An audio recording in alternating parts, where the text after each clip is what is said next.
I mean, what is there to fear? I'm from Black America, it's just another year. You knew the disrespect by your elected puppeteers, but let me show you how to persevere. Yo, what's going on, everybody? It's your boy Jay the Customz, one half of the Nitty Gritty Show, and we are here on today to have a conversation that we wanted to continue from last week. We never did get a chance to finish it, and so I think it's important that we have that conversation tonight. If you were watching this last week, and almost to our benefit, right? The broadcast cut randomly, a computer update came along with, as a result, I think of possibly like a brownout. And we were just about to start talking about reparations. And I probably would only dedicated about 15 minutes to that conversation. But I think it happened to our benefit because it's part of a larger conversation. And now it gives me time to have that larger conversation. I may not spend the whole hour on the reparations thing, but we're going to dedicate most of our time towards this. That's why I titled the show, A Gift for Black People, ... And you're going to understand why I grammatically put it in that way when I typed it in, right? So we'll go through that. Got to give some honor to and respect to our sponsor who held us down for the half of the year. If anybody wants to be, well, we're talking to two people now who are interested in sponsoring the Nitty Gritty Show next year for the first half. So if you're interested in that, hit us up. You can be part of that sponsorship group. We can have more than one sponsor. So if you want to have a business shout out, maybe you want to sponsor an episode or you want to sponsor us for a continued set of time, we'll be happy to do that to celebrate your business. We like to celebrate successful, good businesses here. If they so happen to be black, great. But we like to celebrate good business here on the Nitty Gritty Show. So let's shout out Plugged In Customz. That's Plugged In Customz with a Z. Right, they're located here at 4910 Buchanan Street, Hyattsville, Maryland. You can call them at 202-351-7348. You can email them at pluggedincustomz, all one word, pluggedincustomz with a Z at gmail.com. You can find them on IG at plug_in_customz. And if you look up Plugged In Customz, once again, always with a Z, on Facebook, you can find them where. Reach out. You need your oil change. You need to get your tint done to your car. You want to do a chrome delete. Need some new rims put on. You need to get a fresh wrap paint job. You name it. Collision repair. All of it. They do that at Plugged In Customz. They do great work there. And they just so happen to be a black business. But they're a good business with great rates. And they really help their people out. They do great work there. So if you're going to participate and go there, I recommend them because they're a great business, but they just so happen to be black, but they do good work. Also, let's talk a little bit about the current news, right? Current news. If anybody's wondering, I'm by myself tonight. Katrina took a break. You know, it's one long haul before the Christmas season, so we had a busy day today. So, and then, you know, this is like a primary political conversation. Katrina's like, you know what? You can handle those yourself, buddy. You done the research. You got the knowledge. What do you need me for? But I think y'all just like having Katrina here. That's what I be trying to tell her. But she's like, nah, you got that, brother. Let me know when we're talking about something more social or relationship. So that's cool. You know what I'm saying? That's what the queen wants. That's what the queen gets. All right? But current news. So y'all see that your boy Gunna got released from jail, right? You know, the whole YSL investigation that's going on in Atlanta. So now he's being called a snitch. Now he said that he didn't cooperate, right? But, you know, some people would argue otherwise. I will say this. If you not about that life, or if that life is not for you, and you happen to tell on people, I mean, that's part of, I guess, doing the business. If you enter that lifestyle, know that everybody may not have the same loyalty or commitment to the criminal lifestyle. As a result, someone might tell. Someone might get in front of a judge and be like, you trying to give me how many years? 58? Yeah, so at 4 o'clock Eastern time, I saw Lil Ray Ray down the corner do XYZ. That's what happens. I did a show about crime and snitching back early fall, late summer. If you haven't seen that one, you should check it. I should post it in the comments after the fact so you can watch that. But yeah, I mean, folks, first of all, we shouldn't involve ourselves in a life of crime. And then you understand that part of the repercussions of being involved in that lifestyle is, one, you can be killed, especially if it's a violence associated to said crimes. Two, you can go to jail because you're breaking the law. And then three, understand that it's the people next to you that might get you thrown in jail in the first place. Typically, in most cases, there is some cooperation or there is some collaboration with individuals involved with said crime, whether it's white collar, blue collar, or somewhere in between. So therefore, just know when you commit a crime, other people and individuals are involved, there's a chance that those people may give you up as a result. All right, we have to be cognitive and aware of that possibility. And when things don't go your way, that's not the time to be talking about, yo, so-and-so, you a snitch. Yo, shout out to Frat in the building. Drop a bomb for my man, Gary Berry. I see you, brother. You know what I'm saying? Columbus in the house. I see y'all. Right? But just understand, yeah, you break the law. You may have to face the repercussions of the law being broke. Okay? So, just saying. Something to consider, right? Also, in other news, if you have been keeping up with FIFA, Argentina wins the World Cup. So that was dope. Argentina won. We have a nice, large Argentinian population here in the D.C. area. And they actually was able to march today, I think, going down 14th Street and all of that, celebrating the win. So shout out. And look, you see Katniss is live in the chats. We got it right there. Hyattsville here in the building. Shout out to Kat. She here watching in spirit. So, you know, my baby ain't abandoned me. She here. She's going to be taking down notes for me on who wins these gift cards at the end. We are giving away gift cards at the end of the show. We're going to ask some questions. They're kind of like Christmas trivia, okay? But we are going to drop some gift cards tonight, ranging between $10 and $50 a piece. All right? So you have to stay tuned to the end to check that out. And so we'll see how good your listening skills are. And we'll see how well you guys know Christmas trivia. All right? So we got some pretty cool things there. And so watch towards the end of the show. But let's get down to the nitty gritty. We know why you're here. This is the last show of the year of 2022 for the Nitty Gritty Show. We'll be back January 8th, right?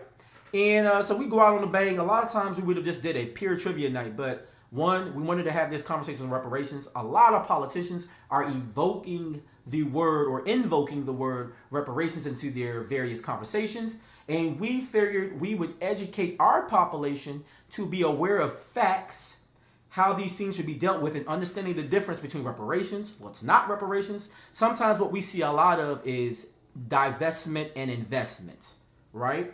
But as we break this down, reparations, we'll see how divestment and investment are inefficient to tackle the needs for reparations and how it would affect us. So we got some great information in store for you guys. We're going to really break this down. Shout out to Gary Berry. He said, for likes, not really about these reparations, man. Yeah, exactly. They're doing it for the attention. They're doing it to garner some attention. But then after the attention, right, and the building of one's reputation, I need to see legislation, right? And that's what we're going to hopefully help challenge. If you like what you're hearing today, please like, share the video. We're really trying to bolster how we spread the messages that we have here on the Nitty Gritty Show, because I feel like we attack it from a non-emotional perspective, but we try to dial down to facts, right, and statistics to come to a common or at least an elaborative understanding of various positions when it comes to some of these more detailed social constructs that we deal with day to day, whether it's relationships, social injustice, or politics. I don't see that conversation honestly being had at a national level on Fox or MSNBC. And until I see that, I will continue to have the Nitty Gritty Show. So let's go ahead and push it. Now, for some reason, if we see some type of group do that, then we will probably end the Nitty Gritty Show that day. If you got more swag than me and you're having the conversation from this lens that we share, I probably will stop the show immediately. But since it hasn't happened, the Nitty Gritty Show must go on. Shout out Clarksville in the building. Herman in full circle. You guys get a bass drop. Doom. Yeah, my favorite bass player. And I say that selfishly and biasedly. Yes, my favorite bass player, my father, Herman Altar. Shout out to you, sir. So let's get into this reparations thing, right? So reparations.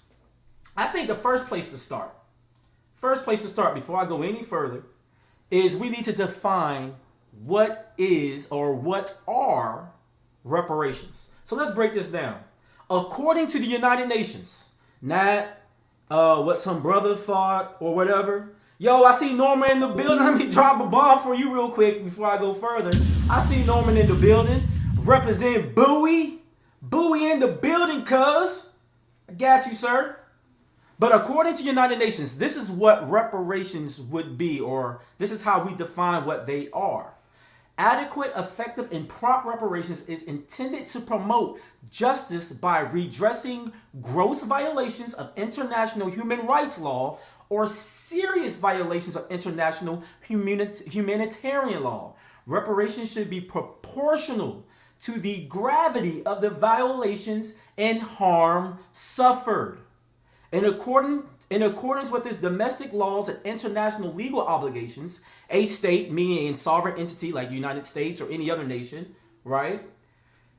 A state shall provide reparations to victims for acts or omissions which can be attributed to the state and constitute gross violations of international human rights law or serious violations of international humanitarian law. In cases where a person, a legal person, or other entity is found liable for reparations to a victim, such party should provide reparation to the victim or compensate the state if the state has already provided reparations to the victim. All right? Let's break that down. All right? You know, as the black intellectuals say, all right? You know, let's go ahead and dissect this and all that, right? Basically what they're saying, if someone's human rights have been violated, right? If humanitarian laws have been broken, an entity, a state, or a person or individual is now liable to pay that. If someone makes payment instead of that individual, so let's say Juan DaCosta, I've done the people wrong watching this show, right? I owe you reparations because I violated your human rights law. Katrina comes in and pays it for you, right? I'm held liable in such a way that not only do I have to pay you said reparations, and we're going to talk about what does payment actually look like, but then I would owe Katrina back because she took instead for you what should have been paid for you. So I would owe payments to her and you if she had to step in and give you something, right, that I did wrong to you. All right, so just to make sure that we're all following the information here. All right, let's move along. The National Coalition of Blacks for Reparations in America, in COBRA, right, defines reparations as a process of repairing, healing, and restoring a people injured because of their group identity and in violation of their fundamental human rights by governments, corporations, institutions, and families. Those groups then have been injured, have the right to obtain from the government, from the corporation, the institution, or that family responsible for their injuries that which they need to repair and heal themselves. In addition to being a demand for justice, it's the principle of international human rights law. All right? So just wanted to give that background. What is reparations? Now, before I even get into the 5 main principles and pillars behind reparations and how they're used, let's look at some examples of reparations. And as we go into examples of reparations, not revelations. So yeah, I'm about to start preaching. All right, reparations. Now, I titled today's show "A Gift for Black People." I heard somebody recently say that reparations right now will be an amazing gift to Black America. And you know, it sounds good at first light, but then I'm like, no, I don't like that because it's not a gift. A gift, according to Merriam-Webster, is defined a thing given willingly to someone without payment, a present, right? Now, the thing is, we've already paid the price of reparations. That's why it's owed to us. So to call it or to define it, limit it to as a gift to Black people, we're not being gifted anything. When we do get reparations, not if, when we do, because we're claiming these things now for our people, whether it's for us today or our children tomorrow, we will receive reparations one day because it is owed to us, right? And when we get our reparations, it won't be a gift. It won't be somebody just giving us a card freely. No, we earned it through persecution, dead bodies, not being able to fully claim things that we attributed to or invented because we didn't have rights to patent various contributions to the American state. And not just limited to America, because we're saying corporations, individuals, and governments. America wasn't the only participant in the Atlantic slave trade. You have to look at some of those African countries that participated, right? Maybe not to the same degree, but they owe their part. Shout out to Ghana and Benin and Togo, trying to find a way to right the wrong by offering citizenship and actually creating a part of their State Department being geared towards helping us as African Americans get citizenship in their country. They have a whole set aside department of government where their only job is to help individuals like us. If you're watching and you're black in America, Ghana and Benin and Togo have whole offices set up to help you get dual citizenship in their country if you so choose to take advantage of it. Right? So shout out to them for doing that, because that would be part of overarching. But then you have the Netherlands, you have Germany, you have Italy, you have France, you have Portugal, you have Spain, who have all participated, right? And that doesn't just define just blacks in America. We look at blacks across the Caribbean, right? Dominicans. We look at individuals in Cuba and throughout Brazil, right? So this is a large thing. Now, when we look at the plan of attack, you'll see that each person may have their own complaint within the realms of their sovereign state that they reside in.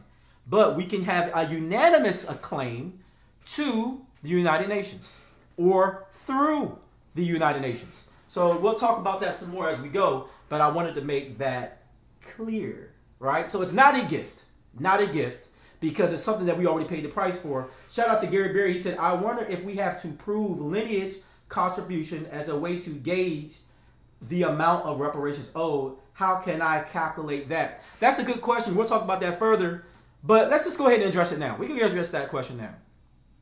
More than likely, if we look at how reparations have been made out to other groups, typically what they do is they look at the ancestry of the mother, right? Because even though DNA is more so resides within the blood of the father, we know that it's hard to deny what came out of a woman, right? So that's why a lot of times they look at the mother. So there's a chance that they may define reparations or who gets it, whether or not you have an African American mother or someone we would define as an African American mother. There's a good chance they may go that route, right? With the advent of DNA and all of that, they may say if you can prove your DNA, then that might do it. But then that can slow the process. Just understand that. But these are various ways we could attack that. We can look at the DNA of the father, right? Or we can look at the birth via who was your mother, grandmother, so forth and so on, right? To assign if you're a victim of that. But when we start talking about various pieces of reparations, you're going to be like, you know what? It don't even got to be that complicated. If I could just look at you and say you black, maybe that's all you might need to qualify. And you'll see as we break this down. But that was a really good point that came from Gary Berry. Thank you for that, sir. Now, let's just look at some examples of reparations. Before I even break down everything needed in reparations, I just want to bring up some examples of reparations that have been given. And even in these are examples, but they're not full or whole examples, because as we break this down further in the conversation, you're going to realize, well, man, even in that situation, they didn't really get everything that was owed to them, right? So let's break that down.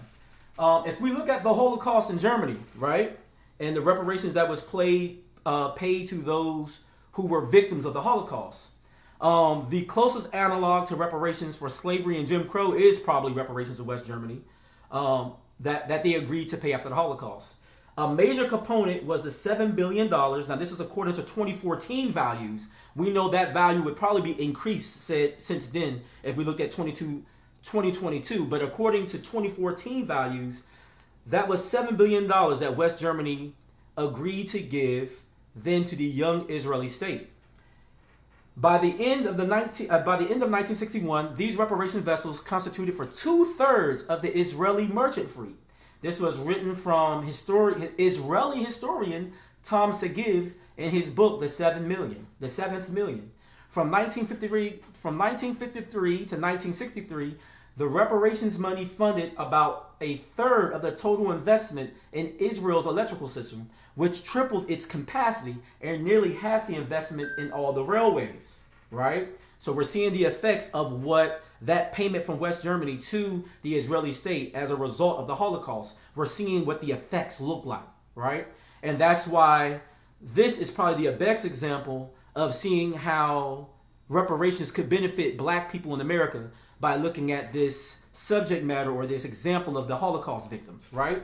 Israeli GNP tripled during the 12 years of the agreement. The Bank of Israel attributed 15% of this growth, along with 45,000 jobs, to the investments made with this reparation money. 45,000 jobs. Literally tripled national growth. When you look at the individual's earned income, thanks to this reparations money. This is the effect of reparations. Shout out to my boo Katniss watching. Right along with us. She always got my back. That's my boo. She said, given that everyone wants to denounce their blackness by being every other than, you know that I'm 3% Indian thing. Yeah, I got you, baby. Going to say you need to claim your blackness prior to any reparations. I like that. If you've been everything else but black, you know how some of these folks like, I'm Native American. I'm really part Irish. Well, since you celebrate that so much, keep that same energy. You know what I'm saying? Keep that same energy when they start passing out these checks.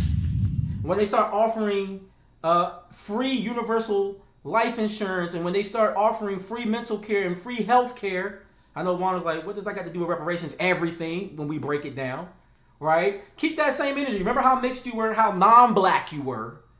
Everybody want to be light-skinned. Now, arguably, I could consider myself a light-skinned man. And guess what? Those that know me know I don't. I only identify as black. Because at the end of the day, that's all I am. Black.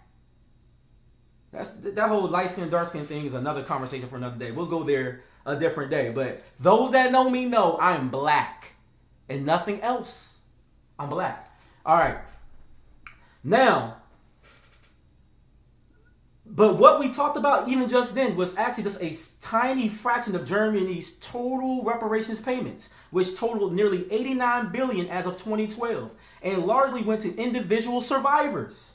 The terms of the reparations, most of which are negotiated by the Conference on Jewish Material Claims against Germany, which negotiated about $7 million total, are consistently evolving, with some payments made on a one-time basis and others monthly pensions of varying amounts. The conference has a breakdown of various funds and and how much they've been paid out. So if you look up Conference on Jewish Material Claims Against Germany, you can actually see a breakdown of the payments, who benefited. Some families got more, some families got less, some institutions got pieces of that money, right? So when we start talking about reparations, it gets very involved. So someone just simply give you the divest and invest conversation, as we'll break down further along this video, you realize it's not enough. Other examples, and I'm going to run through these quick because I'm going to get some more information to this, what I'm going to talk about. Other examples are apartheid, but apartheid, only a tiny number of that really helped the number of victimized in that regime. That's still an ongoing conversation. Another example would be Japanese internment, and even the Japanese Americans, and when they were pushed into camps in World War II, that resulted in a loss of about $3.1 billion in property, $6.4 billion in income loss, if we were to relay that to 2014 dollars in values, right? Since then, they've only about received somewhere around 1.6 billion, which would equal around 2.3, maybe $3.2 billion a day. So they're still at a loss of what they've owed. But a lot of people bring up the fact that the Japanese or some Asian peoples have received reparations. That is true, but even then, if we're just looking at the financial values, they haven't been given everything they're owed. You hear some people say, well, black people have received reparations. Okay, let's break that down. They're probably referring to forced sterilization, which the only state, right, and when we talk about forced sterilizations, we're talking about eugenics and things of that nature, where over at least 33 states adopted the practice of forcibly sterilizing about 65,000 people total throughout the 1970s. Only North Carolina has set up a $10 million reparations program in which they would give somewhere in the range of $50,000 a piece of those affected by the sterilization process there, right? We see the Tuskegee experiment where there was some money actually given out.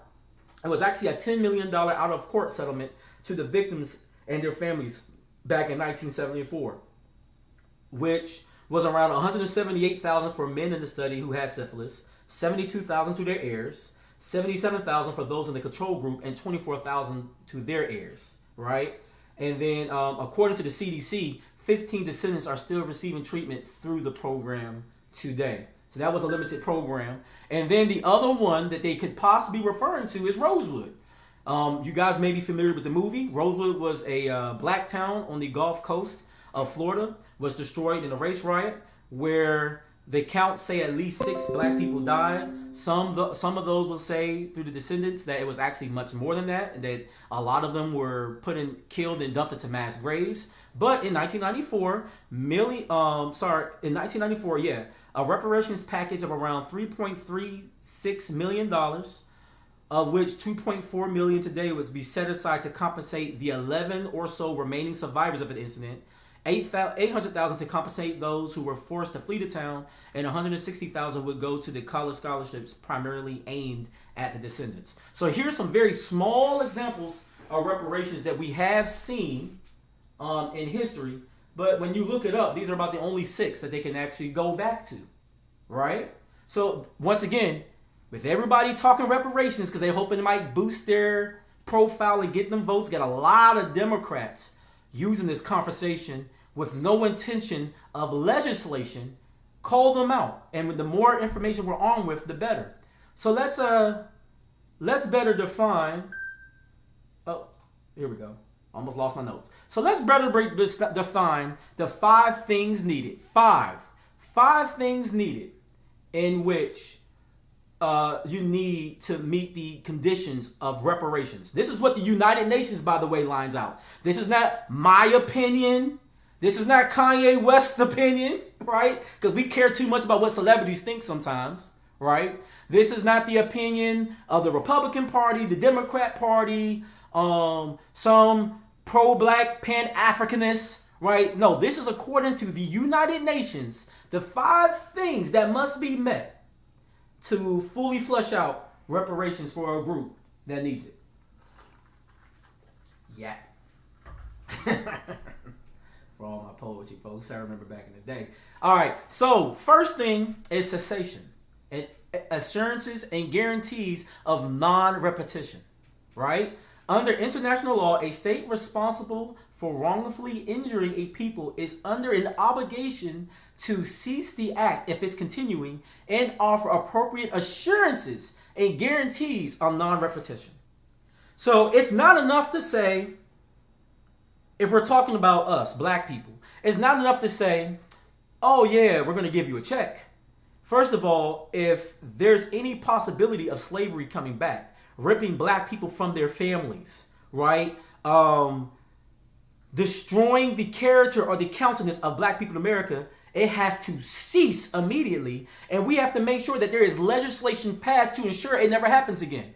Meaning there has to be consequence for it. So if you're trying to categorize black people as lazy, the men as dangerous and vicious, right? If we're trying to say that black people handle pain more, so we won't give appropriate care to our black women when they're trying to bear our young, there needs to be laws in place that if a woman complains that, hey, I didn't get the proper care when I went to the hospital. They didn't offer me all the proper pain medications, or they didn't care for my pain. When we see whole celebrities like Serena Williams almost dying because they were like, oh, she can handle her pain better.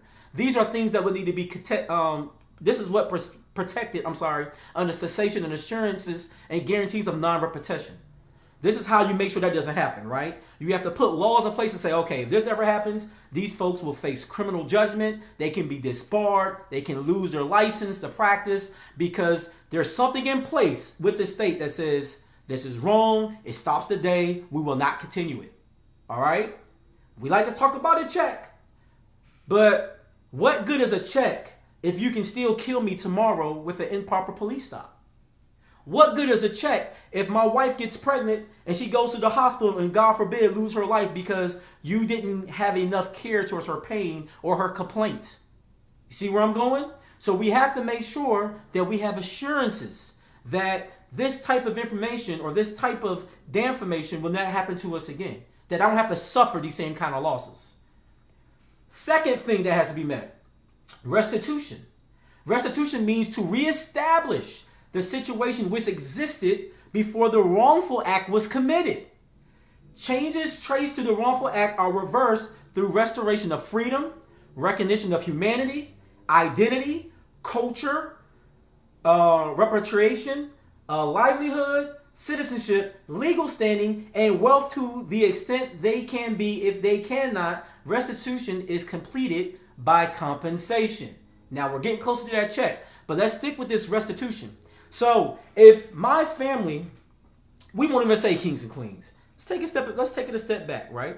Because not all Africans was king and queens. There's tribal whatever. But let's say my family owned wheat and we owned corn or we owned goats or whatever in Africa before taken away. I have to be restored now as a goat owner, or those lands have to be given back to me because I have to be restored to the place that I was before the wrongful thing happened. The wrongful thing, if we're saying it's slavery, I need to be restored to that. Now we're so far removed from our heritage, whether your family came from Ghana, Benin and Togo, Nigeria, Mali, or anywhere on the west coast of Africa, Central Africa, South Africa, wherever your people came from, we're so far removed from that it will be hard to give us proper restitution, right? Now, there are laws we could put in place to say, I need to make sure that I'm not looked at as 2/3 of a man. I need to be identified as a whole man in this America, or in Britain, or in Spain, or in Italy, because America is not the only one wrong. There's a lot of characters here on the list that owe me something back, right?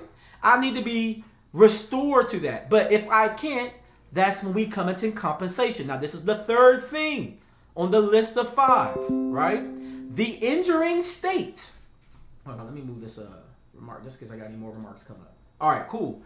The injuring state, institution, or individual is obligated to compensate for the damages if the damage is not made by restitution. So if you can't get me back somehow to Africa and restore my family, considering interest throughout the time, so we're talking about 1600, 1700, possibly 1800.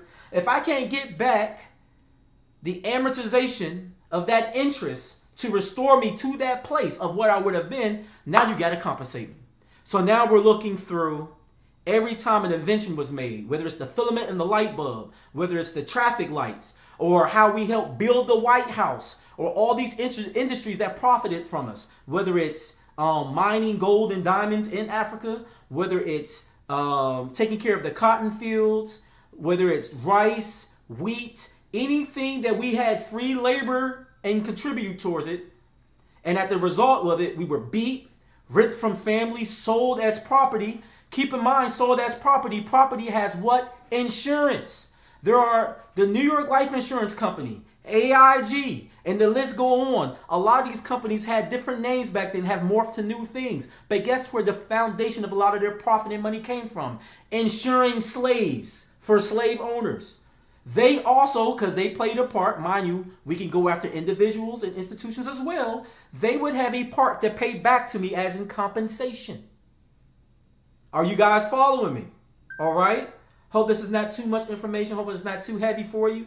But just, follow where I'm going with it, right? This is important when we're having this conversation, right? Herman said, yes, sir, the insurance companies, absolutely, they owe us, right? And let's move on to the next thing, satisfaction.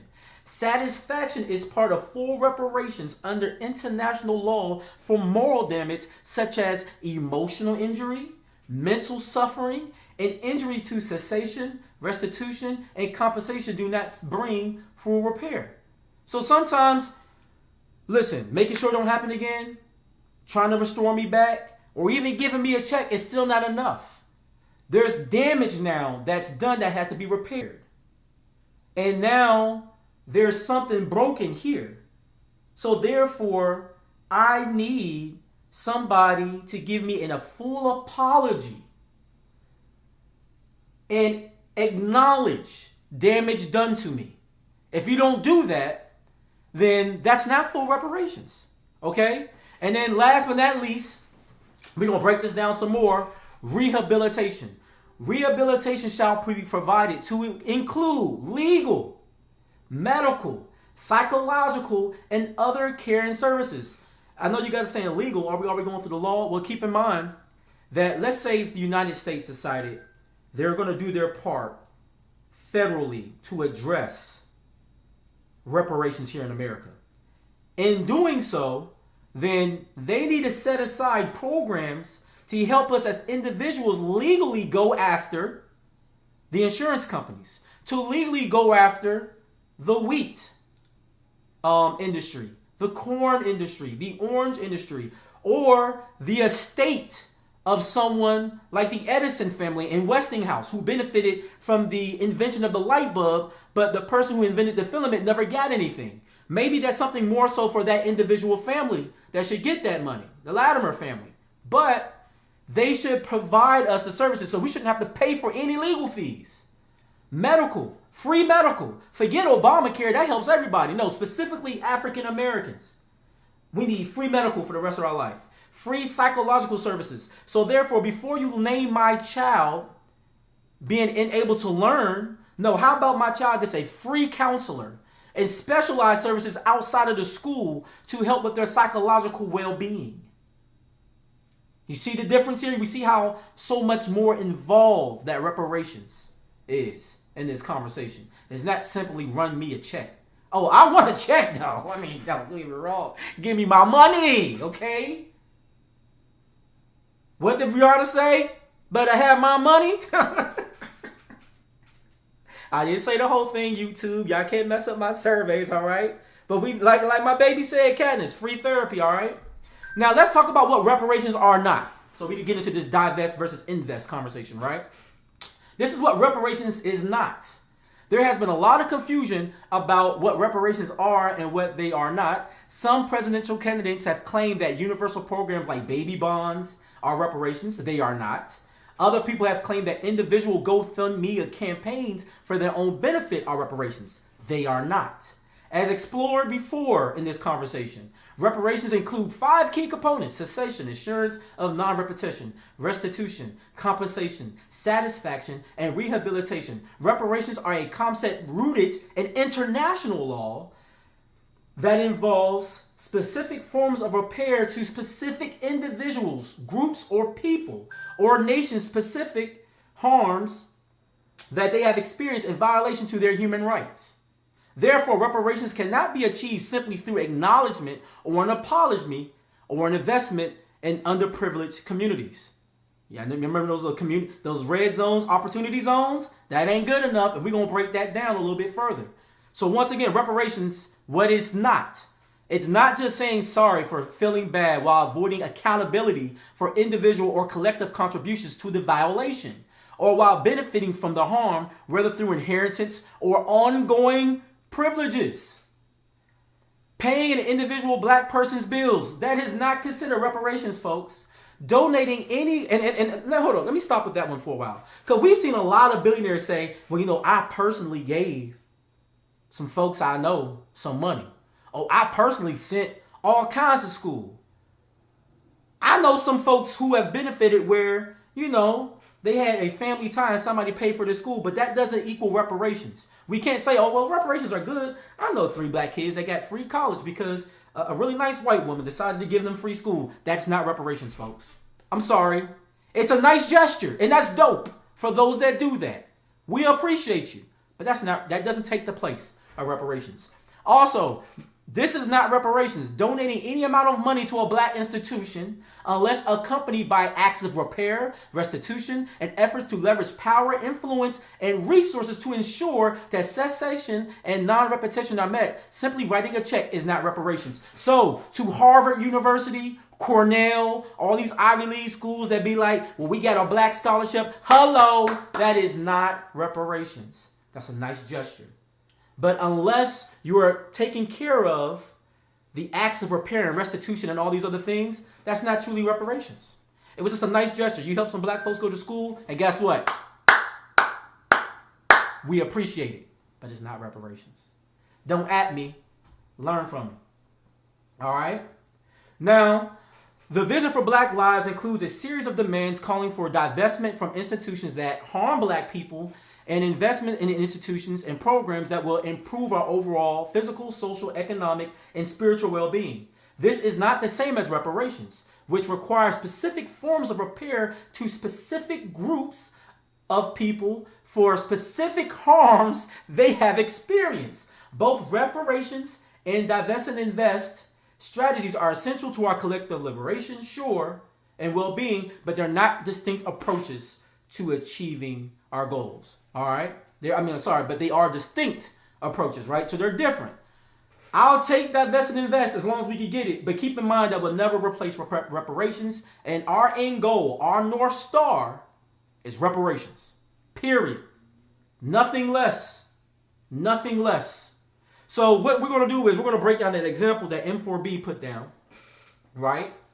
And we're going to use the example of organizers are mounting a campaign to close a local jail, okay? Here's how their demands would differ depending on the framework for their campaign. All right, so keep in mind, if we were looking at closing a local jail, this is the example. We're going to break down how these 5 things and these approaches would vary if we're looking at reparations versus divest and invest. And then we'll break down the key differences, okay? Feel free to chime in the chat if you got questions or thoughts. We're going to try to run through this. We might go a little bit over our hour today. That's fine, because I'm going to throw out some gift cards and some challenges. But we got to have this reparation conversation, folks. We got to have this conversation. And it's important that we understand the differences between the two so that when it's presented to us by various members of the government, we're not tricked into believing that one replaces the other, okay? So let's break it down.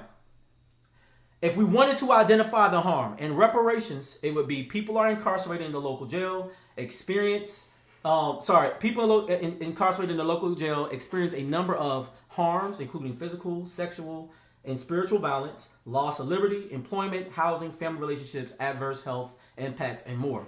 If we identify the harm through the divest and invest strategy, it would say people incarcerated in the local jail experience a number of harms, including physical, sexual, and spiritual violence, loss of liberty, employment, housing, family relationships, and adverse health impacts, and more. The city or county is currently spending money on incarcerating and harming people instead of spending on meeting their needs and transforming harms and conflicts and the conditions that produce them. We've heard this before, right? Opportunity zones. What's the key difference? The harms identified may be similar regardless of which approach the organizers take, right? So far everything seems the same, right? It's like, okay, well, they shout out the same thing. And look, if we divest how the city is spending money here, i.e. defund the police, right? Let's stop giving them as much money and let's put some of these monies towards better basketball goals. That's what we heard, right? Let's put it towards schools. Let's put more money in the inner city. We've heard this before. But as we keep on going forward, you're going to realize, I don't know. So let's talk about the first one. Remember, cessation and non-repetition. If we're going about it in the reparations format, to satisfy this prong of reparations, the jail must be closed and the city or county must pass a measure preventing it from being reopened and operated in a different form or location because we have a right to cessation and non-repetition of the harms caused by the jail. If we go the divest invest route, they'll say close the jail because the money used to run the jail should be used to meet the community needs instead of criminalizing the people. What's the key difference? While the demand might be similar here, the reason behind it, and when you look at the reason behind something, it's very different, especially in the court of law when you're trying to get something passed. So while the demand might be similar here, the reason behind it is different. Often reparations focuses on the harm experienced by specific groups of people and how to ensure non-repetition of those harms, while divest and invest focuses on financial choices and community investments. All right? Now, if we're looking at similar thing, we're talking about the jail example, and you automatically listening to this, you see how it applies to black people. I don't even have to elaborate on that. Compensation. If we're looking at this jail scenario, compensate all people who have been harmed by the jail, the time spent in the jail, including loss of income, wages during the time incarcerated, any physical, sexual, emotional, or spiritual harm experienced in the jail, any money that's spent as a result of being in the jail, including phone charges, commissary purchases, fees and fines, etc., time separated from their partners, their children, and their loved ones, environmental harm that was created by the construction or the operation or the decommissioning of this actual location or jail. If we looked at invest would say use the money the government would have spent on the jail to fund community-based services available to everyone. Now, what's the key difference? Now we're starting to see some big differences here, right? Under a divest and invest framework, it is possible that investment in services that result from a divestment from the jail would be disproportionately benefit people who would otherwise have been in the jail, but they will not be exclusively available to people who were previously held by the jail, right? Under a reparations framework, compensation will be made to people who are able to trace a specific harm to the jail, but not to all members of the community. Moreover, the amount of compensation for individuals harmed by the jail is not tied to any specific amount of money, like how much money the government spends on the jail annually. It is based on what is needed to fully repair the harm. So this is a big difference because we see a lot of divest and invest strategies here when it comes to compensation.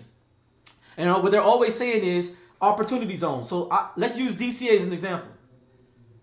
There's a lot of people that even in the DC government that will say we need to do right because of the 80s epidemic of crack in the DC area. So there was some that would propose let's rebuild Southeast DC. Let's rebuild Columbia Heights DC, which is always built up enough. Shoot, $6,000 a month to live there in some places. But they would say let's build these areas. Problem with that though, as of 2022, a lot of the people I remember living in DC when I was a kid, when we would spend our summers up here, them folks don't live in DC no more. They live in PG County, they live in Howard County, or they live way out there in Charles County or Anne Arundel. They're not even in DC anymore. So if DC was today to start investing in some communities that might still need help, you know, places like Northeast or whatever, how does that benefit anybody that can tie themselves back to that inner DC issue? They've already been pushed out due to gentrification. But under the reparations format, we would say, well, listen, anybody that ever lived in DC and we can trace specific harm to the 80s crack epidemic to your family, if you were affected, you would still benefit from this today.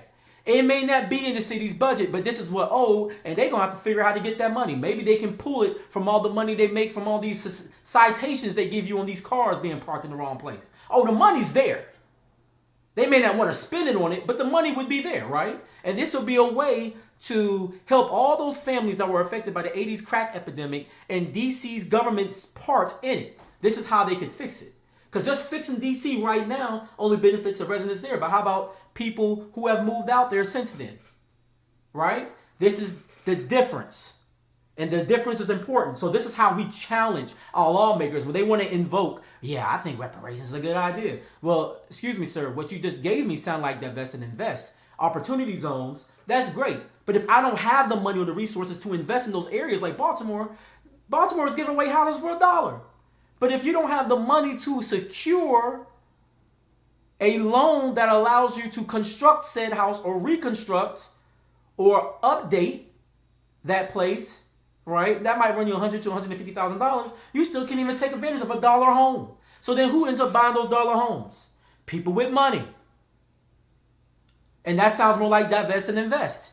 So these opportunity zones, are they really meant for broke black people? Or are they meant for people who already have established incomes and values?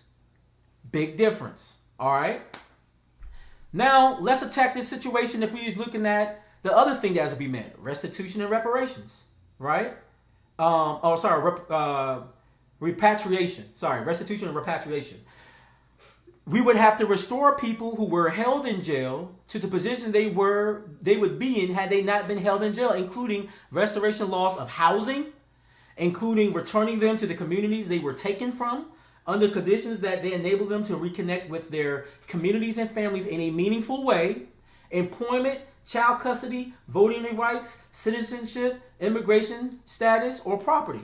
So to simply say, okay, you're out of jail, But if it's on my record that I'm a criminal, you have to remove it in such a way that I can't be held to the criminal standard or prejudice that comes with being an inmate. You have to restore my record in such a way that I'm back to that. And if you're restoring me, if I spent 10 years, you have to give me now the 10-year equivalent to what kind of house I had back then. You have to give me the 10-year loss of money that should be given back to me because I had to use, and Verizon, AT&T, these companies are taking advantage of this. The amount of money they charge these inmates to call home. You have to give me that money back and equivalent that value to what that money means today. And if I was an architect or an engineer, or if I had a good job working for the city, you need to restore my status as supervisor, and then you have to compensate for that loss of wages, and you have to get me back to what that current wage would look like if I was still in the position. Meaning if I had a pension, I need that pension plus the 10 years lost. Full dollar value restored. This is why reparations and divest and invest are two different situations. This is why most people try to lead us to divest and invest, right? Second, right? I like that. Gary Berry, good point. Free therapy would be part of that, right? Now, if we look at the divest and invest strategy in accordance to this, they would say some of the money may be invested in programs that attempt to restore those who were incarcerated, but it's not a requirement typically, right? It's likely that investments will be made in communities and not specifically targeting to those harmed by the jail. So once again, all right, yeah, we're going to do a recidivism program here in the DC area. Okay, that's great. But now that helps everybody out. I was specifically affected by this jail, and it's supposed to help me, but now you're helping everybody else. It's kind of like making weed legal. If we were to have proper reparations within weed, then you would get those guys out of jail as long as they didn't commit a violent crime. Okay, I think we all agree on that. They didn't make a violent crime. You would bring them out. You would store them. You would clear their names so they can vote, all of that. And then you would give them proper equity, not equality, equity into what would be their ownership in the weed industry, right? That's how it would be done. You don't say, oh, we're going to make weed legal and now people can participate. But then the folks who have been affected, the families who were hurt by this, don't get a chance to participate and make money from it. But now everybody in the world want to sell weed. I even got pastors out here talking about let's sell some weed. Jamal Bryant. That's a different conversation for another day because there's some points to bring up on that. But anyways, shout out to Katniss. He said, what are we going to ensure that some action around this? I feel like we ask for things, but typically on deaf ears. We're going to get to that, Katrina, because that's a really good point. So if we're talking about this restitution and repatriation, right? The main difference here is a requirement for reparations is that those harmed are restored back to the conditions they were or have been if the harm had not happened. And in a divest and invest framework, it is possible that some of the funds previously used to operate the jail that are reinvested into meeting community needs would help restore people harmed by the jail to the position they would have been in had they not been jailed, but is not specifically promised or guaranteed. Reparations would guarantee it. Like Denzel said, I guarantee you. I guarantee you. Okay? All right? And last but not least in this scenario, right, we would have how would we meet satisfaction? Under reparations framework, a number of things might happen that meet the need for satisfaction. They include an official apology to everyone who has been personally harmed by the jail or had a family member or loved one held in the jail. Hold a truth and reconciliation commission to expose and heal the harms caused by the jail.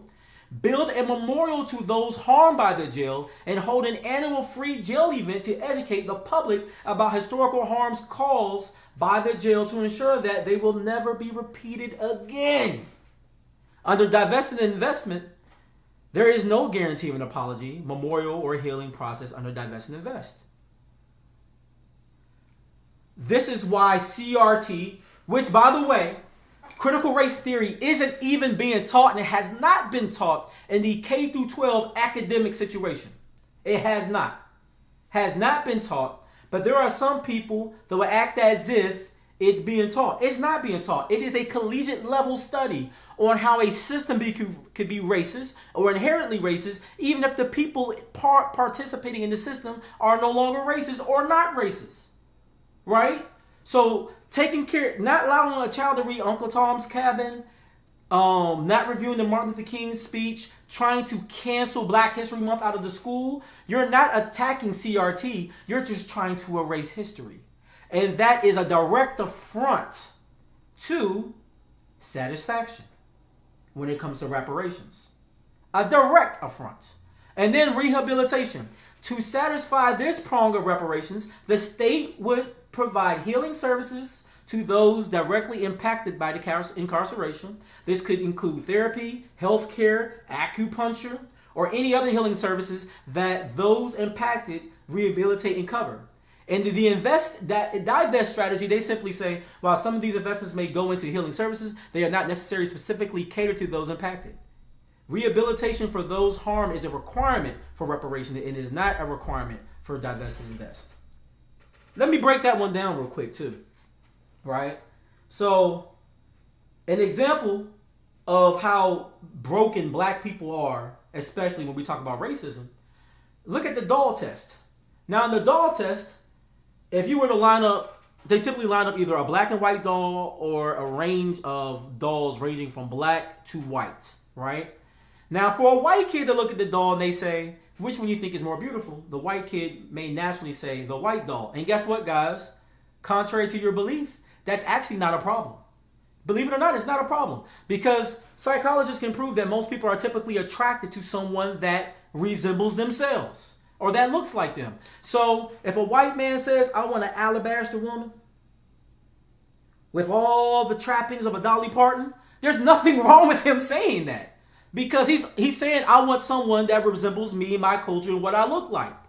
The problem is when our own Black people take the doll test and you ask them which one inherently looks good, which one is the bad doll, which one is the good doll, which one is the pretty doll, which one is the ugly doll. And when all these Black kids are saying the black one is the mean doll, the ugly doll, the bad doll, and the white one is good, that's when we have to use rehabilitation to fix the mind of people who have been broken by this system.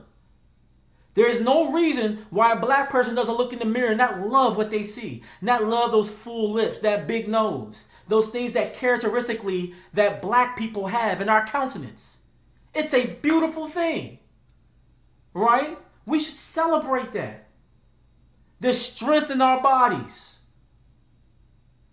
the melanin in our skin, our hair.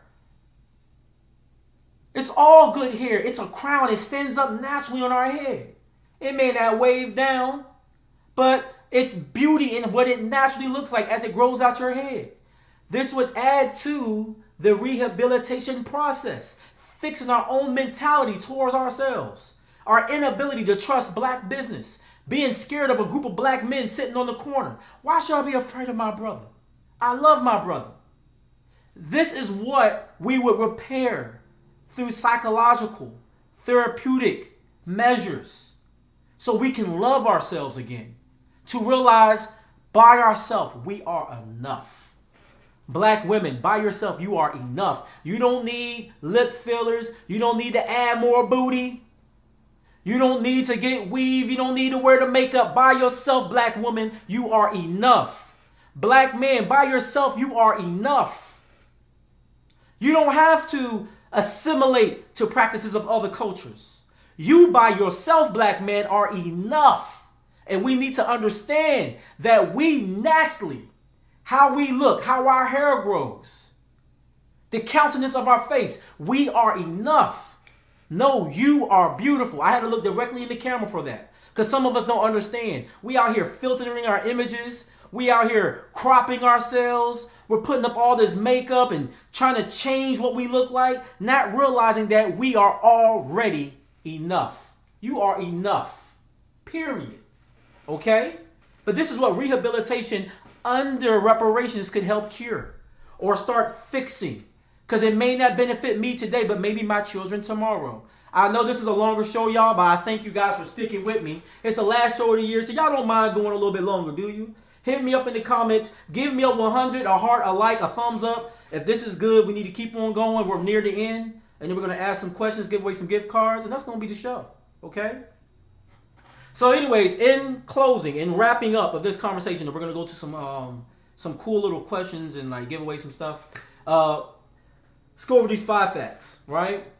How do I know it's reparations and not something else? All right, 1, an official acknowledgement and apology for harm, public education or memorial about the harm, compensation to a specific defined group of individuals harmed by a violation, including descendants, as well as family and community members of individuals directly targeted for the harm who were adversely affected. Action to restore individuals harmed to the position they were in before the initial harm occurred. Actions to stop the systems, institutions, and practices causing the harm, and changes to laws, institutions, and systems aimed at ensuring the harm will not happen again. So going back to something that Katrina said, how do we go about ensuring there's some action around this? 1, since everybody want to make it as a target word, let's start making sure that we have direct conversations with these politicians. Your congressman is somebody you should be able to talk to, call on. They should be able to meet you face to face because they're there to pretty much promote you and 700,000 people respectfully to the House of Representatives. So you need, and since they're representatives, meaning they're servants of you, they need to be able to talk to you, and you should be able to have this educated conversation. Take it back to your schools. If you're a member of the PTA, have it at the PTA meetings. Have it at your dinner table. Sometimes we always like, oh yeah, we need to start a foundation. We need to do this. Sometimes it's as simple as a black man or a black woman, or if you're white or anything else watching this, you can still educate your young people. Tell them the importance of why African American people around the world, or just people who were disenfranchised by slavery, deserve reparations, or anytime there's an injustice anywhere, why they're owed reparations to the United Nations standard. So how do we attack it? That's one way, having conversations at the House. Once again, you can go to your state representatives because this can happen at the state level, right? This can happen at the local community level. Then you engage these nonprofits, NAACP, Urban League. Hey, we need to file a formal complaint towards reparations against AIG, against New York Life Insurance, against such and such, right? We go through the courts. Now, ideally, we make a stride at the UN or within the federal law of the United States, because then it becomes a precedent for all other cases that would follow. You get me? So that would be the ideal way, but use every avenue possible to start attacking this conversation. You can file lawsuits. And I think the best way to handle these lawsuits, because they have lawyers on payroll whose specific jobs are to do these things, would be the NAACP, would be the Urban League, and so many other organizations out there who say their mission and goal is to support this. CBC, I get it. People like going to the Phoenix Gala, like having a good time, paying for their $2,500 plates. But what we need to be talking about is reparations. We have every member of Black Congress there. This is where you have that conversation, period. Okay? This is how we get it done. I hope immensely that this information has been valuable to you guys today. If you like what you heard today, please share this video. Push this video to your friends. I don't care if they weren't here on the live, they see it or watch it. Make sure they watch it. For those that your kids are going to be home probably next week. I know y'all going to have fun and games. You're going to have milk chocolate and all kind of stuff. It's Christmas time. You're in the Christmas spirit. That's dope. Spend that time with your families. But when you're spending that time, shameless plug, share with them, your young people, this video today. I didn't curse in it. I didn't use foul language. It is kid-friendly information. Share it with your children. Please, please, please share it with your children, especially your young teenagers, especially the young people. Fraternity, sororities, play it at your next meet. Okay? This is information we need. I don't need to be the front of the movement. The information is already here. Just share the information, please. Or you can take all my points, write them down for yourself, and then you just share the information. I don't need you to see this video, but share the information. Okay? Let's do that. Change formats here real quick. Thank you, Full Circle. Y'all said it was a great show. I appreciate it. Drop a bomb for you. If you like the information, listen, y'all like this show? We like a little bit of money too. Okay? Y'all see my Cash App right here in the corner? Throw us something, alright? Throw me a little something. Let me pass the offering plate around. Throw me a little something. Okay? 50 cents, $50, $50,000. I'll take it all. Okay? Throw me a little something. All right, so who's ready for some Christmas questions? If you're still here, shout out to you because you might get a chance to win anywhere to $10 to $50 in Christmas prizes. I got a few questions. This first question is worth $10. So the first person to answer will get it. We're nearing the end of the show. Thank you guys for rocking with me so long. I'm over here sweating. Let me take a little bit of a sip real quick. Quick Marco Rubio sip. If y'all remember him drinking that water in the middle of him trying to fact check Obama. That was hilarious. He was also wrong. But anyways, so we got some Christmas questions. We're about to give away some money. All right, first one is worth $10. This is an easy one. All right, we'll give y'all like 60 seconds to answer, and then we're gonna move along. If nobody answers in time, nobody gets the money. That's cool. I'm gonna put that $10 in my pocket. All right. But anyways, first Christmas question. They're gonna start off easy and get harder. This is only worth $10 though. How does Santa, and hopefully Katrina, you're still watching, you can help me take notes of who win these. Maybe one of my moderators, if you could just post it in the comments so I can make sure I give the money to the right people. Help me out here, y'all. How does Santa enter a house for Christmas to deliver presents? All right. I'm going to ask the question one more time. This is for $10. How does Santa enter a house for Christmas to deliver presents? All right. Drop your answers in the comments. How does Santa enter a house to deliver presents? I'm going to give y'all 60 seconds while you're doing it. Let me play a little bit of, you know what I'm saying? A little go-go music in the background. 60 seconds. Come on, say what?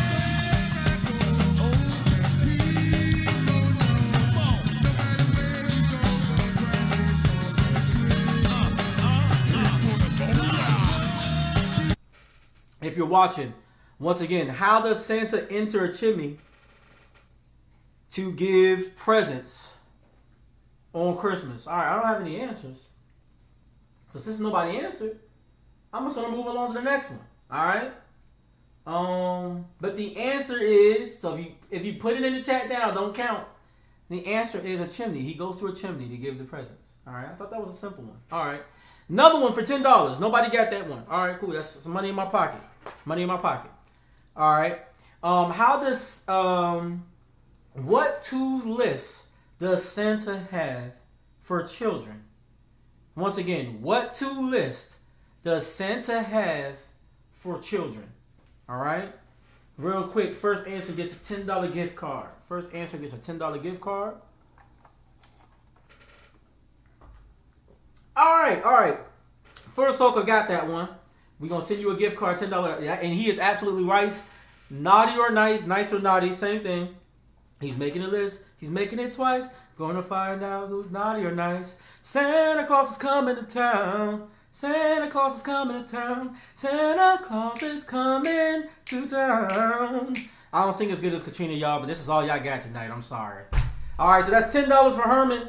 Let's make a note of that. $10 for Herman. All right. Shout out to you, sir. Next question for $10. How many days of Christmas are there? How many days of Christmas are there? All right. Just Christmas trivia real quick. How many days of Christmas are there? First answer gets it. I'm going to give y'all maybe quick 30 seconds or so. This is a pretty easy one. All right. Oh, dang. He got you. He beat you just by a little bit, cat. 12 days. 12 days of Christmas. Herman, that's $20 so far for you, sir. Let's keep a mental note of that. All right. $20 for Herman so far. All right. Now, this next set of questions, these are $25 gift cards, okay? Now, what I'm doing is I'm going to read off some lyrics, maybe sing them a little bit. We'll see how I feel, right? And then you have to be able to know what song this is, all right? All I just need is the name of the song, okay? All I need is the name of the song. You don't need to tell me who wrote it, but I do need to know the name of the song. And y'all should know who wrote this one. Actually, no, for this one, I need to know who wrote it too. The name of the song and who wrote it, okay, on this one. I need to know the name of the song and who wrote it. I need both, not half. I need the name of the song and who wrote it. Actually, I'm going to read this off because if I sing it, it makes it too easy. Presents and cards are here, My world is filled with cheer and you. Another lyric in the song says, and as I look around, your eyes outshine the town they do. What song is this and who wrote it? Let me read some of the lyrics again. Presents and cars are here. My world is filled with cheer and you. Another part of the song says, and as I look around, your eyes outshine the town they do. If I said the other part of it, oh, there we go, Katniss got it. Katniss got it. She got that $20. This Christmas, Donny Hathaway. And Boo, you are absolutely correct. Yes. This Christmas. And for y'all that don't know, she didn't know anything about these questions or none of that. She was not aware. So I'm going to go ahead and let her get at this money. That's $20 towards Katniss. All right, we got it. We got it. All right, next song. Now, next song, you don't have to tell me who wrote the song, but you do need to know the name of the song. Okay? Let me see. I'll read the words. Gone away is the bluebird. Here to stay is a new bird. To sing a love song while we strung along. I ain't gonna sing the rest, because if I sing the rest, I'm basically just giving the song away. Alright? Look, check it out. I'm gonna say the words again. Gone away is the bluebird. Here to stay is a new bird. To sing a love song while we stroll on. I mean, when you hear the words, I almost want to sing it automatically. All right? One more time. Let's see if anybody gets this one. Gone away is the bluebird. Here to stay is a new bird. To sing a love song while we strung along. Walking in the Winter Wonderland. That is correct. Winter Wonderland is a song, but you said Walking in the Wonderland. That works. Katniss sitting at $40. $40. Dang, girl, you got enough for Christmas, all right? Breaking me. All right. This one right here, I need, especially because of who wrote it, right? I need to know, you need to be able to tell me the name of the composer and the name of the song. I need both. Not half. I need both, y'all. I need both. All right? Chestnuts roasting on an open fire. Jack Frost nipping at your nose. Yuletide carols being sung by a choir. And folks dressed up like Eskimos. Everybody knows a turkey and some mistletoe helps make the seasons bright. Tiny tots, with their eyes all aglow, will find it hard to sleep tonight. They know that Santa is on his way. He's loaded lots of toys and goodies on his sleigh. Every mother's child is going to spy to see if reindeers really know how to fly. And so I'm offering the simple phrase. I'll stop right there because I'm giving away another answer. All right, so who we got? The Christmas Song by Mel Torme. Now, I had a different composer, so hold up. We're going to go to Google real quick. Because I have a different composer, but I might be wrong. So because of that, I'm not going to just inherently say Herman may not. He might actually have the right answer, and plus he went to school for music, so it's hard for me to want to challenge Herman here. So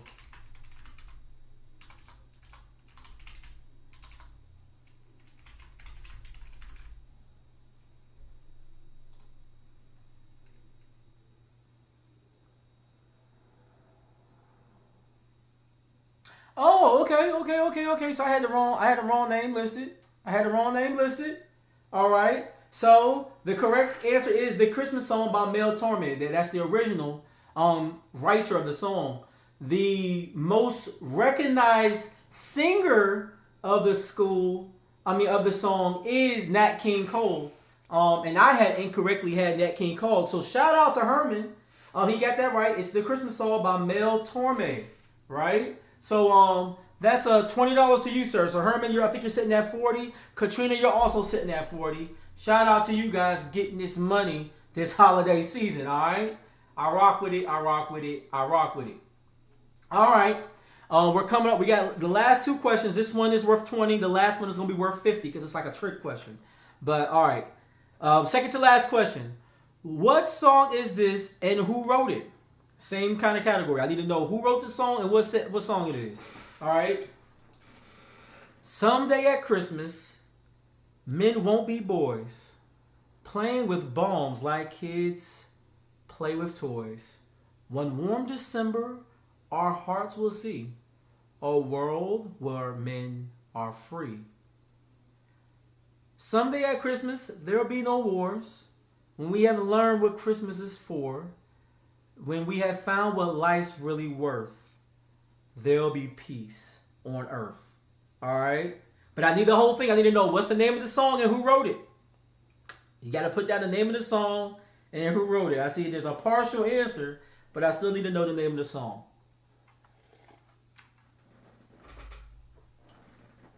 And by the way, those that know me know this is actually my favorite Christmas song of all time.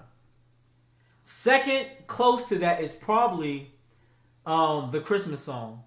And it's a tie probably between the Nat King Cole version and probably Brian McKnight's. Another song that I really do like a lot is Donny Hathaway, This Christmas. I mean, come on, I'm a black man. You know what I'm saying? Hey, come on. Oh, man, Herman, you let Katniss get you. She got it. Someday at Christmas, Stevie Wonder, Katniss got that $20. She's sitting at $60. Good God. Getting this money. Getting this cha-ching, cha-ching. Okay? All right. Katniss is out there. She's downstairs being real competitive.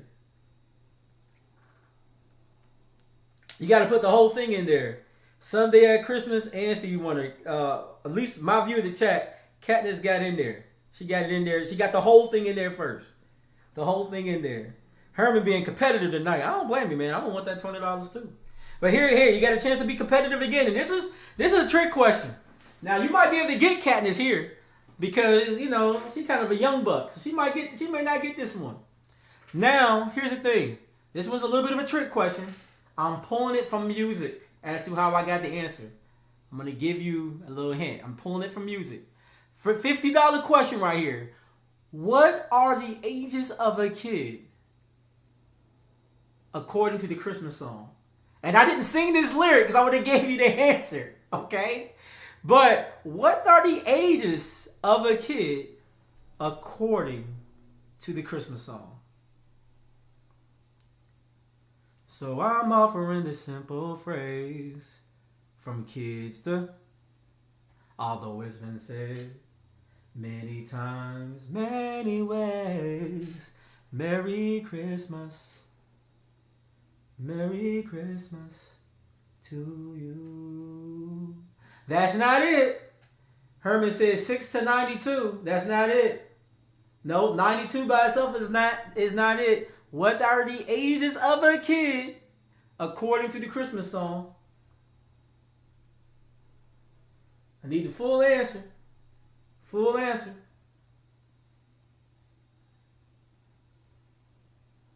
It's not 6 to 92, and 92 is not the answer.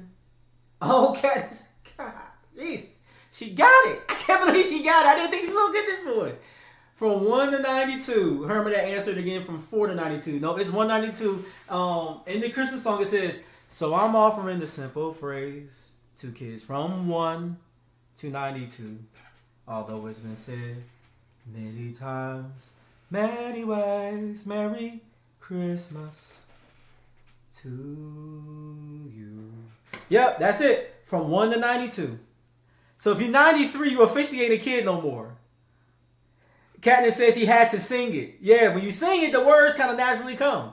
That's why I didn't sing them, because if I sung them, I almost give an answer to y'all. So yeah, that was it. So 1 to 92 is the answer. If you're 93, you are no longer a kid. Officially, you are not a kid once you hit 93. Just letting you guys know. All right? At 93, you officially old. Or you something other, but you're not a kid according to the Christmas song. Look, thank you guys for participating in that. Oh no, full circle. Don't do that. Keep that music degree on the... Listen, you earned that bachelor's degree, sir. You earned that. You keep that on the wall all day long, okay? Now, we were talking about, falsettos and crescendos and all that kind of stuff. And, we were talking about the trebles and reed music. I'm pretty sure you will whoop everybody on this chat automatically, right? But thank you guys for participating. Herman, I believe we owe you $40. Katrina, you racked up a whopping $110. Jesus. All right. And Katrina got an unfair advantage because her birthday is near Christmas. Speaking of that, let's get to these shout outs real quick so we can close out tonight. Don't forget, we got Mr. L7. I'm on Twitch streaming and having a conversation with the fellas sometimes, and we playing the game. Typically, these days, we're playing Warzone. All right? Some Call of Duty. But if you want to check us out, holla at me. Also, I've been keeping up the football scores this year. Washington Commanders, they're playing the New York Giants actually right now. I don't know where the score currently is. If somebody wants to put it in the chat, feel free to. But they're playing right now, the Commanders and the New York Giants. So we'll see who wins that. I hope we beat them this time versus having a draw. Let's beat them. Shout out to the Cleveland Browns, though. They did beat the Ravens yesterday, 13-3. So the Cleveland Browns are at 6-8 this season. That's not bad. That's respectable, considering that we've seen the Cleveland Browns lose out a whole season before. So, and then also a quick reminder: we will be back January 8th. There's no show next Sunday. That's Christmas. Y'all should be spending time with your family. Holiday after that, obviously, we're going to be sitting at New Year's. So we'll probably be at church or something like that here at the DaCosta household. So we will be back again. The Nitty Gritty Show will be back January 8th of next year, 2023. So we will see you guys again next year. Some quick birthdays. There's actually a bunch, but I limited it to just a few names. Some folks that are a little closer to me. So shout out to Jimmy Hicks. Also, congratulations on completing your MBA, sir. Shout out to the frat. You know what I'm saying? Yeah, man. Good job there. Shout out to my cousin David Ross. Shout out to another bro, Will Jawando. His birthday is going to be early January. Big Capricorn season, right? That's what Katrina would say. Big Capricorn season. Then shout out to Ryan Butler as well. Early January birthday. And shout out to my homie APSU, my people. Shout out to my man Leon Rory. Also another one of my people, Alan Simmons. Whose birthday is Christmas Eve, actually. He's a Christmas Eve birthday. And last but not least, last but not least,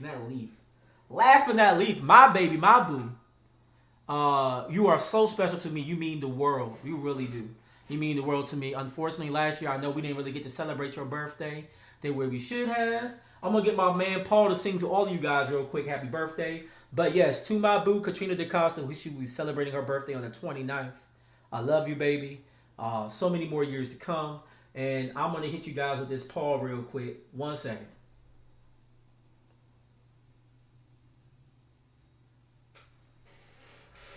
Happy birthday to you. Happy birthday to you. Happy birthday. Happy birthday. Happy birthday to you. Man, do that. Yeah, so happy birthday to y'all. Absolutely, man. Especially my boo. And then y'all know we like to celebrate Black love in the Nitty Gritty Show. So before we close out this season, want to shout out two special couples. Shout out to Greg and Shannon Coates. I want to say they're at what, 3-4 years now? They were actually a New Year's wedding. So shout out to Greg and Shannon Coates, the Coates. They are TSU. Shout out Tigers. Tigers is in the building. TSU grads. Kappa Delta, so a whole lot of Crimson and Cream over there. Couple. And they actually had got married on New Year's Eve. I think like 3 years ago, I think. They were either just before the pandemic or early pandemic wedding. But shout out to you guys celebrating your union coming up. And then also got a shout out to Lawrence and Rita Franklin. 46 years, guys. 46 years. That's awesome. I'm not even 46 yet. And they've been together 46 years. So awesome. 46 years. That's huge. I'm throwing air horn for them. That's amazing. So look, guys, thank you guys for watching the Nitty Gritty Show. We will see you guys in 2023. Looking forward to blessings. Looking forward to all your New Year's resolutions and being better. But one thing we should make a resolution after watching this episode is let's do all of us do our individual part to make reparations a reality. A reality, if not for us now, by our children's generation. Let's make reparations a real thing. We see, when we look at the victims of the Holocaust, what that did for them and their economy. We're looking at the state of Israel, right? Tripling the GNP, creating whole systems and railways and electric grids as a result of that money that was given and funded back to them. So let's take from that, if anything, a little inspiration to push forward this agenda, so that way we can really repair and heal the damage of slavery, especially concerning black people affected by the Atlantic slave trade. Look, guys, thank you guys for watching. Blessings, Merry Christmas, Happy New Year, and we'll see you next year, January 8th, guys. We out, we out, we out, we out.